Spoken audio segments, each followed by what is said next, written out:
namashreshtam manamapi shachiputram atra sarupam Shri Rupam tasyagrajam urupari matarim gosharvatim Radha kundam giriparamaho radhika madhavasham Prapto yasya pratita kripaya Shri Gurum Tannatosmi He Guru Gyarada Dinabandho Swanandadata Kurunaika Sindhu Vṛndāvana Sina Hita Avatar Prasida Rana Pranaya Prachara He Guru Dinabandho Kurunaika Sindhu Kuru Prasara Mai Mandamure Laksha Parade Bahuk Papakade Tatpada Patme Tumatishcha Krishna Hantaya Madra Bala Haridasavarya Yad Rama Krishna Charanash Parasha Pramodaha Manam Tanoti Sahago Ganayostayo Yad Paniyasuya Vasakandana Kandamule Jai Shri Krishna Chaitanya Prabhu Nityananda Shri Advaita Gadadhara Shivasadi Gaura Bhakta Vrinda Hare Krishna Krishna Krishna Hare Hare Hare Rama Rama Rama Hare. In the verse Hantaya Madhura Balahari Rasavaryo Yad Rama Krishna Charadash Parasha Pramoda Manam Tanoti Sahago Ganayostayo Paniya Suya Vasakandana Kandamulai. This is the gopis glorifying Govardhan Hill, but in the verse itself is the phrase Haridasavaryo. The meaning is that they're superior devotees of the Lord, Varya. And Haridas Avaryo is Govardhan. He supplies everything to Krishna. And Yudhishthira is known as Haridas Avaryo, and Uddhava is known as Haridas Avaryo. Here in Vrindavan, we remember Uddhava because Krishna very deliberately sent Uddhava here, who was the most intelligent disciple of Brihaspati. He could understand any situation, and Krishna would call on him frequently to solve problems. For instance, before the Rajasuya sacrifice, there was a problem, and that was Jarasandha. In order to execute Rajasuya sacrifice for Yudhishthira, Jarasandha had to be removed. And the younger Yadus just wanted to charge in and fight him, but after all, he had huge armies and he was extremely powerful, Jarasandha. Krishna had defeated him soundly 17 times, and on the 18th time he had left the battlefield to keep everybody guessing. At the same time, Kalyavana also appeared simultaneously. And now Yudhishthira, to glorify Krishna, wanted to perform the Rajasuya sacrifice.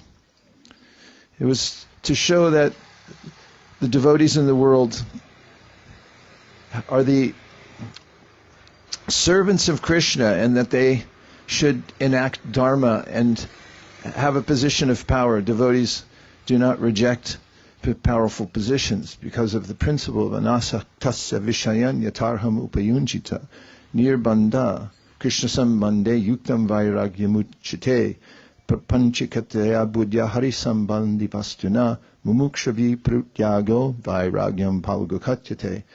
Everything in the universe is controlled and owned by the Lord, and therefore a devotee sees everything in the universe as paraphernalia to be used in Krishna's service. And the verse I just quoted by Rupa Goswami says that if you leave anything behind and say, oh, we can't touch that, I'm renounced, this is Palagu Vairagya. There is a river called Palagu River. And that river in Gaya is where you walk down to the river and you'll see that it's dry. But if you push your hand into the sand, you'll find that there's water underneath. And therefore, Palagu Vairagya, or renunciation, which is not based on serving Krishna, using everything in Krishna's service, means that although externally you may look renounced, internally still that river of desire is flowing. And Krishna says in the Bhagavad Gita, Nahi kashchit shanamapi jatutishchatya karma krit karyate havasha karma sarva prakriti jaragunai.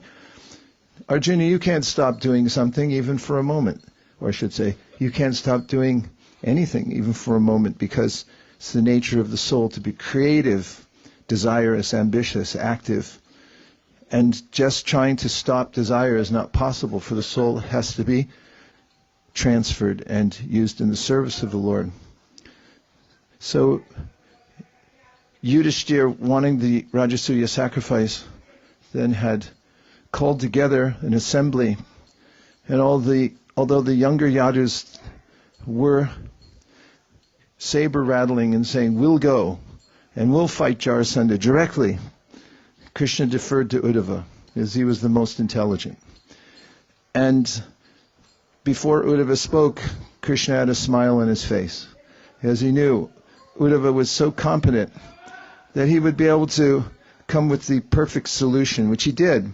He recommended a very off the beat, off the path solution, which was Arjuna, Bhima, and Krishna would go meet Jarasandha directly, but in disguise. They would go disguised as brahmanas. And Jarasandha, one of the great followers of Vedic principles, except for not accepting Krishna as the Supreme Personality of Godhead, gave charity every day to brahmanas profusely. So they went at the right time, and they were able to beg from him a fight, and they revealed themselves as his enemies.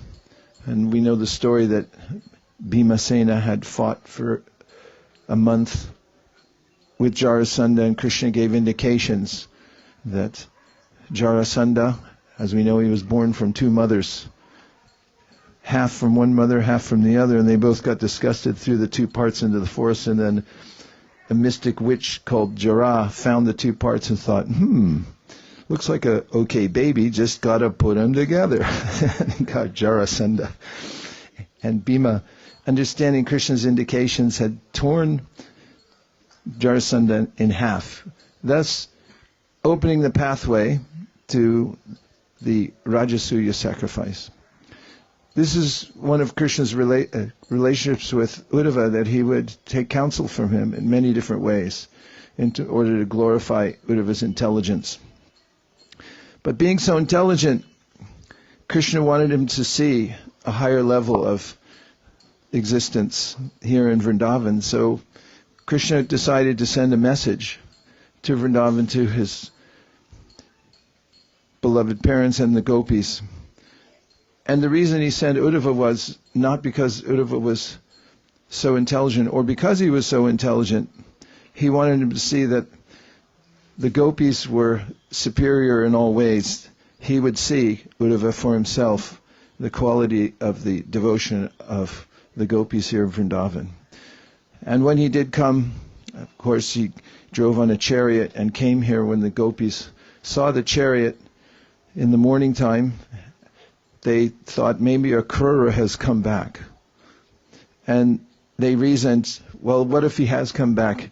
They already killed us by taking Krishna away. He already killed us by taking Krishna away. And what does he want? What does he want now? Some of our flesh? We'll give our flesh. It doesn't matter. We're already dead bodies walking. And then when they found it was Uddhava, and Uddhava happened to look just like Krishna. Same complexion, same bodily build, the physiognomy of a consummate transcendentalist. And when they found that it was Uddhava, and they saw he looked like Krishna, they surrounded him unceremoniously. As village girls would do, they didn't give some special honorific greeting, but they gathered around him, pressing in to hear if he had a message from Krishna, which he did. And of course we know that one of the most famous parts of the Srimad Bhagavatam 10th canto is when Uddhava is attempting to deliver the message and assuage the feelings of separation that the gopis have, that Srimati Radharani exhibits the highest level of devotional service in madness. And the bee who's flying about while Uddhava is speaking to the gopis, she, Radharani, takes as a messenger from Krishna and begins to chastise and said, oh, we know who you are. You've come to send a message from Krishna, but we're not listening to him anymore. We know he's off there with the city women, and he doesn't care for us. Why should we listen to you? You're an unreliable servant of an unreliable master. And then the bee flies away, and she thinks, oh no, what if the bee goes back and tells Krishna what I just said? Bee, come back, please come back. Don't tell Krishna. And Uddhava is witnessing all this. Meanwhile, the acharyas have analyzed her speech in different ways, speaking in madness of love for Krishna and analyzing the topmost symptoms of love for Godhead. Meanwhile, Uddhava himself is getting the topmost education beyond what 1,000,000 or 1,000,000,000,000 Brihaspatis could possibly impart. And he sees that these devotees in Vrindavan, they have unalloyed devotion for Krishna 24 hours a day. Therefore, we find here, even on this wall, is written the prayer that Uddhava gave, that let me please be born again here in Vrindavan as some kind of plant, somewhere near where these residents of Vrindavan walk, because if they walk near me and the dust from their lotus feet rises and then falls on my head, then I'll attain perfection in life. Uddhava was educated in the way of the residents of Vrindavan and the gopīs especially. And when the demigods came to Dwarka en masse, headed by Lord Brahma, there's a list of all of the various personalities who came, and their purpose was to inform Krishna that we called you. You remember, in the beginning of the 10th canto, the demigods go to the Milk Ocean and they call for Krishna to come to reenact Dharma in the world, because the earth had literally become a way station for demoniac forces. They're using this as a place to amass their troops and to conquer the universe, as there's always a fight between the divine and the demoniac. So they had asked Krishna, there's an unnecessary burden on the earth, please come and alleviate this heavy burden that we feel. And he did. He came and he, as Prabhupada mentions, he did more killing than he did loving. Although he says, Paritranaya sadhunam vinashaya chaduskritam. There's a way in which he comes to uplift his devotees, and he does that obviously, but killing, to rid the earth of the burden. And of course we know that oftentimes when he'd send messages to Vrindavan, he told the gopīs that I have a few more demons to kill before I can come back. He very purposely didn't come back to Vrindavan for a couple of reasons. One was to showcase the topmost level of devotion, which is symptomized by the last verse in this, Shikshashakam Ashrishava Paravatam Pinashtumam Adarshana Marmahatam Kodotava Yatatata To Pitatatu Lampato Maprana Natastus Eva Napara. There's a way in which Adarshanam, even when Krishna's not there, he doesn't reciprocate. Everybody wants reciprocation from God. Let me win the lottery. I want to earn $50,000. My godbrother Achyutananda Swami was standing in line at Tirupati circa 1975, and he heard a family talking about what they were going to ask Balaji for. And he leaned in and he said, so what are you going to ask for? And one of the young men then said, I want a job to earn $50,000 a year. And at that time it was a lot. And he said, you're going to approach the Lord of Vaikuntha and ask him for a mere $50,000 a year? And he thought about it and he said, all right, 100,000. This is, everyone's asking something from God. I want this, I want that. But Adarshana Marma Hatam Kuro Tuva, Uddhava could see that even though Krishna had withdrawn himself for his own reasons, that was one of them, to display how even without his presence here, the gopis went on loving him even more intensely. But one of the other reasons was he didn't want to draw attention to Vrindavan for all these demons who would come here and decimate the place and try to attack his own family. So the demigods had come to Dwarka, and they had a message for Krishna, not unlike the message that Advaita Acharya had sent to Sri Chaitanya Mahaprabhu. As we know, Advaita Acharya had called for the Lord, and it's one of the reasons that Lord Chaitanya appeared. It's mentioned in Chaitanya Charitamrita. He came for many reasons. We discussed that the other day. And he came, one of the reasons was because Advaita Acharya called out so fervently, please appear and save these people. And after he had enacted his Sankirtan pastimes and established the Yuga Dharma, Advaita Acharya had sent a note to Sri Chaitanya Mahaprabhu, an enigmatic note saying, there's enough rice in the marketplace, everybody's full. And Mahaprabhu looked at that note and he saw it, and he smiled to himself and he said, oh, he has called the deity and now he is telling him to go away. Others, Sarup Damodar, could understand the meaning of it, but he wouldn't reveal it, and others simply felt morose because they couldn't understand, but they felt something impending. Just after that, Kaviraj Goswami says Chaitanya Mahaprabhu's pastimes changed and they became acts of acute madness, as we know from the Antya-lila when Mahaprabhu went into the Gambhira. So in a similar vein, Brahma had come and he told Krishna, you've completed your duties here, you can leave and go back to Godhead.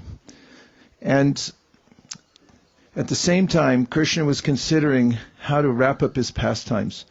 One of the very mysterious ways that Krishna leaves is his family members, which are in the millions and millions now, were so powerful that he had to devise a way for them to also leave the world. The reason? Because nobody could defeat them. And after Krishna left, there were ways in which members of his family might then start their own sampradayas in which they claimed exclusive rights through family tie, or they would become so powerful, and they were already powerful, that they would overwhelm the earth with their power. So Krishna wanted to remove them as he was leaving the planet, or even before he left. So he had devised a means to do that by inviting them all to come to Prabhas, the place of eternal sacrifice, where Parashuram had established some protocol. And when Uddhava saw the demigods come and he could understand that something was afoot, he approached Krishna and said, I know something's happening. If you're planning on leaving, I want to go with you. And Krishna then let Uddhava know what his plan was. But he said, I need you to stay here, go to Badarikashram, and teach the great sages there the essence of the Srimad Bhagavatam, which is what you've seen and what you've heard from me. Krishna then had enacted the pastime of his family members annihilating one another in a drunken fight. And he had then, near Prabhas, sat down in a lonely forest. Uddhava had been ordered to go to Badarikashram, but he went there and made a U-turn. He didn't get all the way there. It's a long way. But on his way there, he felt such separation from Krishna, he came back. Now, we have the Uddhava Gita in the Srimad Bhagavatam. If you're feeling distressed by this story, and you want to hear what Krishna said to Uddhava in Dwarka, which is where the Uddhava Gita was spoken, and Uddhava asked a couple of questions in order to evoke Krishna's instructions, you can read it in the Srimad Bhagavatam 11th canto. It's extremely important to study the 11th canto. The Uddhava Gita is the Bhagavad Gita, but fully and more elaborately explained. It's the Bhagavad Gita, the summary, whereas the full explanation is there in the Uddhava Gita. That was spoken in Dwarka. Then Krishna had enacted the pastime of his relatives annihilating themselves, and he went to a lonely forest in Prabhas. Uddhava had then come back, and out of separation from Krishna, he sought him out in the forest. Sometimes people think that Uddhava Gita was spoken at that time, but it wasn't. It was spoken in Dwarka. And then when he did Uddhava to the forest, he met Krishna there, who is in a very pensive mood. He was leaning against a young banyan tree with his right leg over his left thigh and leaning back. Our acharyas say it was a very small banyan tree, which indicates that this universe we're in is one of the smaller ones. And as he was sitting, Uddhava, with Krishna, Maitreya happened along that same path. Happened? Prabhupada writes in the purport, this is an example of agyata sukriti. Because of some previous contact with devotional service, he had the good fortune of walking in at the exact time that Krishna was giving further instructions to Uddhava. And he sat there and listened. There are pictures of this in the Bhagavatam, to that discussion. Then Uddhava left, and on his way to Badarikashram, via Vrindavan, he met Vidura. And that's the subject of the third canto.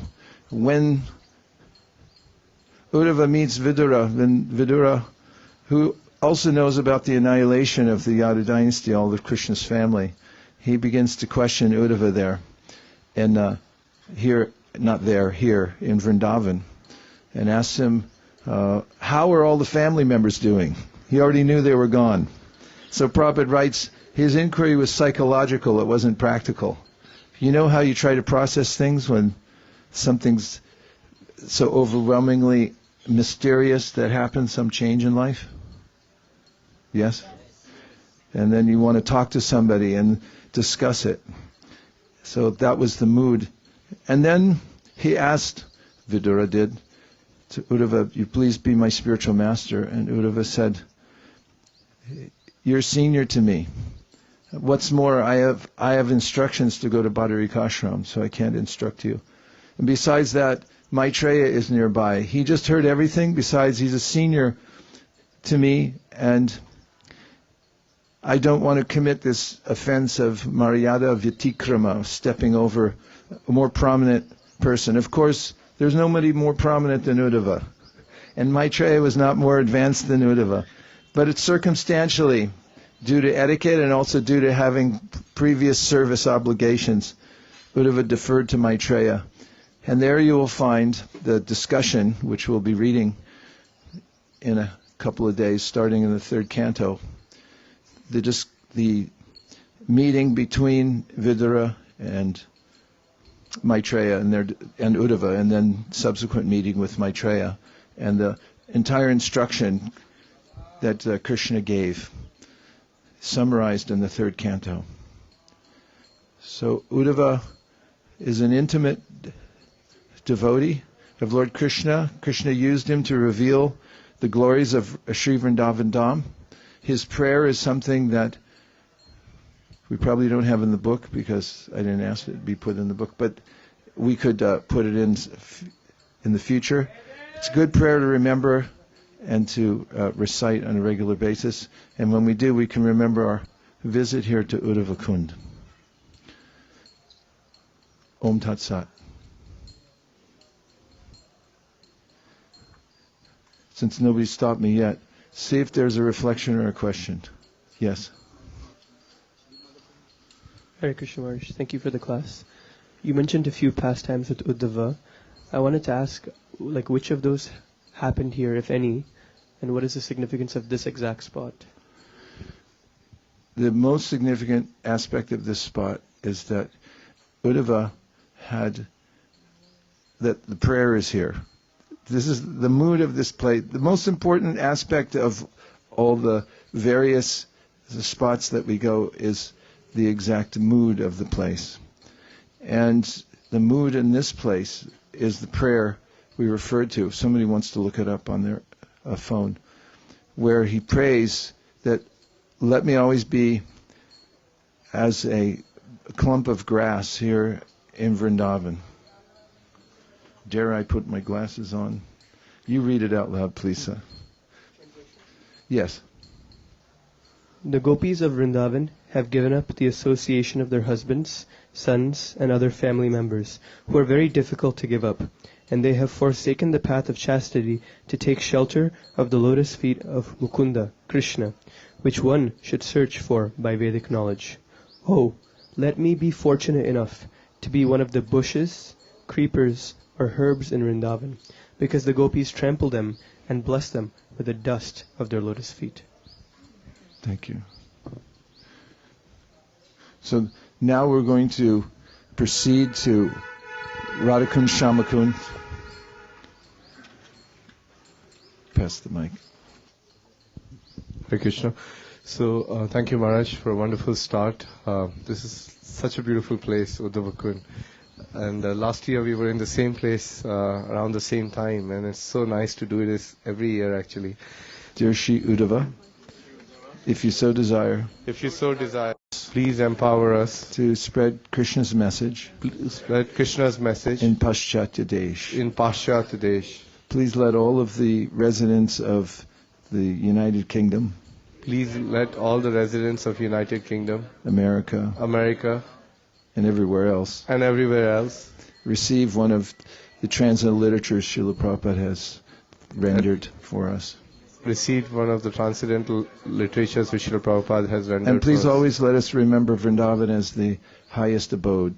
And please always let us remember Vrindavan as the highest abode. Follow in the footsteps of our founder Acharya in giving a service to Vrindavan. Following in the footsteps of our founder Acharya Srila Prabhupada and giving service by spreading the Sankirtan movement. Thank you for considering our request. Thank you for considering Om Tat Sat. Everyone agrees with this prayer in whole or in part. Please unmute and say Hare Krishna. Hare Krishna. Vanchakalpadurusha kripasindhaveva patitanam pavanibhyo Vaishnavebhyo namo namaha Nantakoti Vaishnavini ki jai Go Premanande.